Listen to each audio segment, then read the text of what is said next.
नमस्कार, आप देख रहे हैं टी भारत। में हूं आपके साथ अजय गौड़।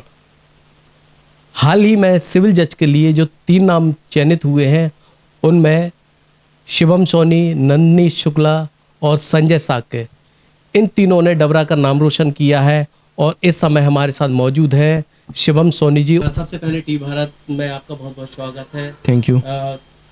आपका जिस तरह से लिस्ट में नाम आया है, कैसा महसूस कर रहे हैं? काफ़ी अच्छा फील कर रहा हूँ क्योंकि जितना टाइम मैंने इन्वेस्ट किया था, एक लंबा टाइम था, 9 साल थे, और मैं जो चाहता था, जो दिन मेरी लाइफ में आए वो दिन आ गया है।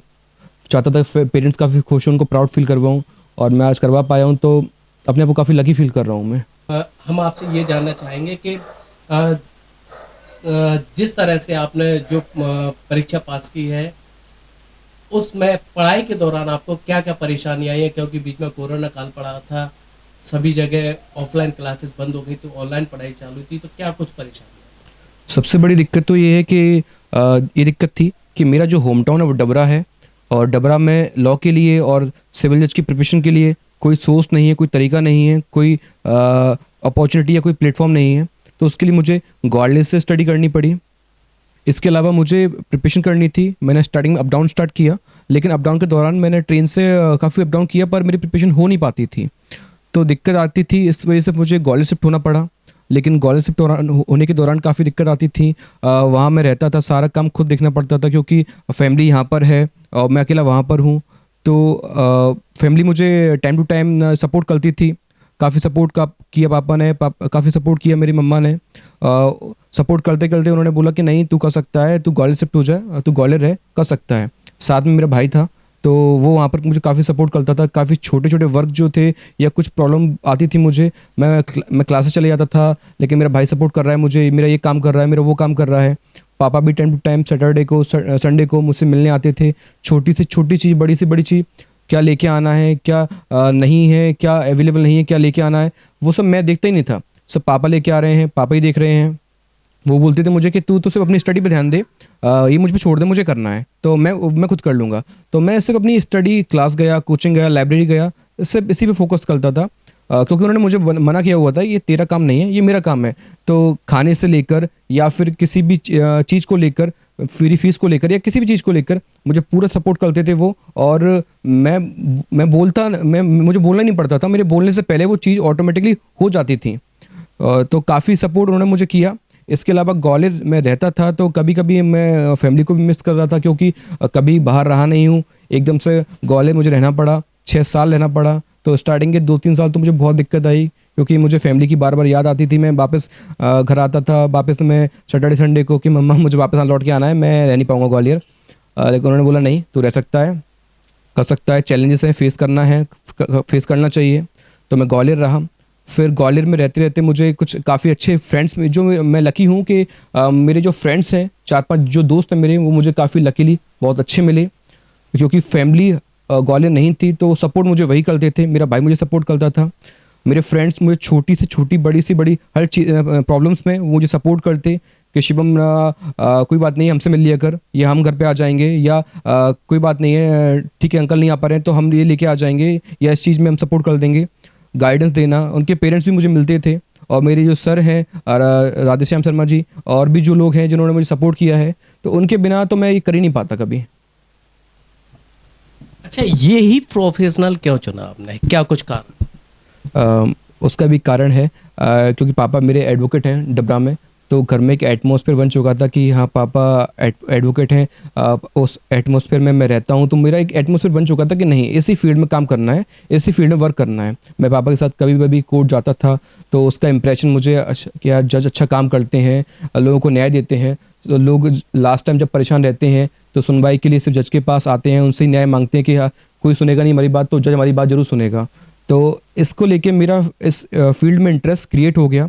फिर मैं ग्वालियर रहा, तो काफ़ी लोगों ने मुझे और एडवाइस किया, काफ़ी मेरे सर ने मुझे एडवाइस किया, तो मेरे पापा मुझे टाइम टू टाइम सपोर्ट करते थे, गाइड करते थे। तो उसकी वजह से मैंने अपने ऊपर बिलीव कर पाया कि हाँ मैं ये प्रोफेशन में एग्ज़ाम क्वालिफाई कर सकता हूँ और मुझे करना चाहिए। कितने समय बाद आपका नंबर? ओके, मेरा जो ग्रेजुएशन स्टार्ट हुआ था 2014 में, मैंने एडमिशन लिया। 2019 में मैं Maharana Laxmibai government college of excellence से अपनी जो डिग्री है प्राप्त की मैंने।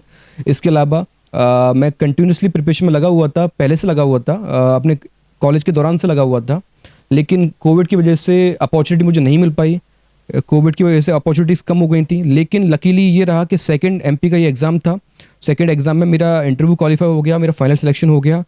तो इसके लिए मैं काफ़ी थैंक करता हूँ सब लोगों को। अच्छा, इस दौरान क्या कुछ परेशानी आई है आपको? क्योंकि काफ़ी दिक्कतें आती होंगी, क्योंकि उतार चढ़ाव काफ़ी होता है, मायूस हो जाते हैं लोग इतने। लंबा समय था, और मैं तो ये कहना चाहूँगा काफ़ी लंबा समय था। 5 साल की मेरी डिग्री थी और 19 से लेकर 23 तक 4 साल ही हो गए। 9 साल का मेरा लंबा जर्नी है। लेकिन मेरे पापा मुझे सपोर्ट करते रहे कि शिवम तू कर सकता है। मैं डिप्रेस जिस दिन मेरा रिजल्ट आया उस दिन भी मुझे फीवर था, मैं डिप्रेस था, फ्रस्ट्रेट था कि क्या हो रहा है, रिजल्ट आ ही नहीं रहा है और आएगा तो किस तरीके का आएगा। मैं डिप्रेस था थोड़ा। लेकिन मेरे फ्रेंड्स मुझे सपोर्ट करते थे और फैमिली करती थी, तो मैंने कर लिया क्वालिफाई। एक्चुअली मैं आपको बताऊँ एक बात, जब मैं कोचिंग पर स्टार्टिंग में मैं टेस्ट पेपर सॉल्व करता था तो मेरे मार्क्स अच्छे नहीं आते थे। मुझे लगा कैसे करूँगा।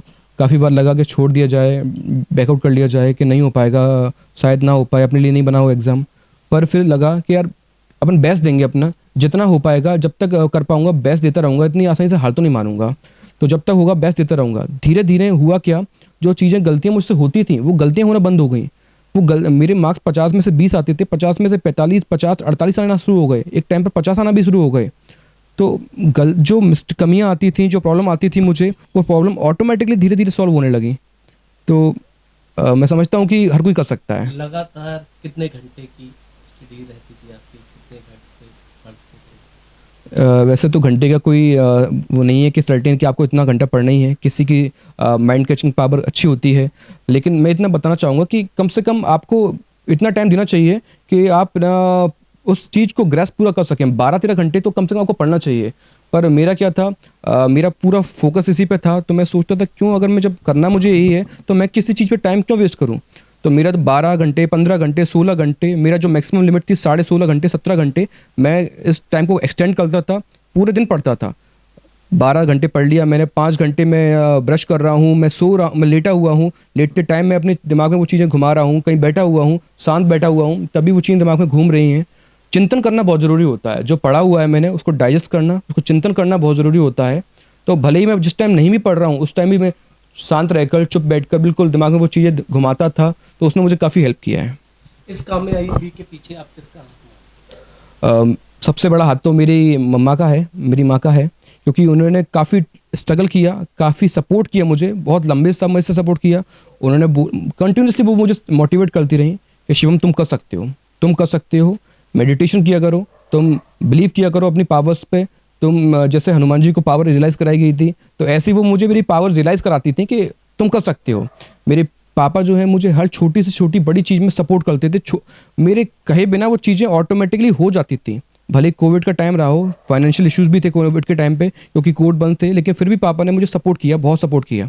और मेरी फैमिली है, मेरा भाई जो है ये मुझे बहुत सपोर्ट करता है। मेरे छोटे से छोटे बड़े काम मतलब आसानी से कर देता है। वैसे भले ही ना करे, लेकिन जब देखेगा भैया पढ़ रहे हैं तो पूरे काम कर दे, खुद से कर देगा। मेरे लिए जूस बनाना, मेरे लिए कुछ बाहर से लेके आना, ये सब। मतलब पूरी फैमिली ने आपको काफी पूरी फैमिली, मेरी जॉइंट फैमिली और पूरी फैमिली सपोर्ट किया। आने वाले जो अभी आपके काफी छात्र ऐसे हैं जो तैयारी कर रहे हैं, जो करना चाहते हैं, उनके लिए आप क्या संदेश देना? और मेरा एक ही संदेश है, संदेश ये है कि आप अपना बेस्ट देते रहे। रिजल्ट के बारे में सोचना नहीं चाहिए। मैं एक प्रोसेस ये था, जब मेरा इंटरव्यू था, उस इंटरव्यू के दौरान जब मैं गेट में एंटर कर रहा था उस हॉल में, तो मैंने डर निकाल दिया था। काफ़ी मुझे पैनिक हो रहा था कि क्या होगा क्या होगा। फिर मैं सोचना बंद कर दिया, नहीं जो होगा देखा जाएगा, जो गॉड की मर्जी हो। पर मैं अपना इंटरव्यू बेस्ट देकर आऊँगा, और अगर मैं समझता हूँ कोई अपना बेस्ट इनपुट देता है तो रिजल्ट भी बेस्ट ही मिलता है। तो अच्छा काम करिए, लोगों की हेल्प करिए, लोगों से डिस्कस करते रहिए, क्योंकि हम लोगों की हेल्प करते हैं तो वो रिटर्न होकर आपके पास आता है। और रिजल्ट के बारे में मत सोचिए, सिर्फ अपनी प्रोसेस पे ध्यान दीजिए। ऐसा सोचिए जो काम मैं कर रहा हूँ मुझसे अच्छा वो काम कोई कर नहीं सकता, तो बाकी चीज़ें ऑटोमेटिकली अच्छी हो जाएंगी। तो देखा, ये थे शिवम सोनी जी, जिन्होंने बताया कि जिस समय इनका रिजल्ट आया, जिस समय ये पढ़ाई कर रहे थे, तो इनको बीच में काफ़ी परेशानियों का सामना करना पड़ा, लेकिन पूरी फैमिली के सपोर्ट के बगैर शायद ये नहीं हो सकता था। पूरी फैमिली का काफ़ी अच्छा सपोर्ट रहा है।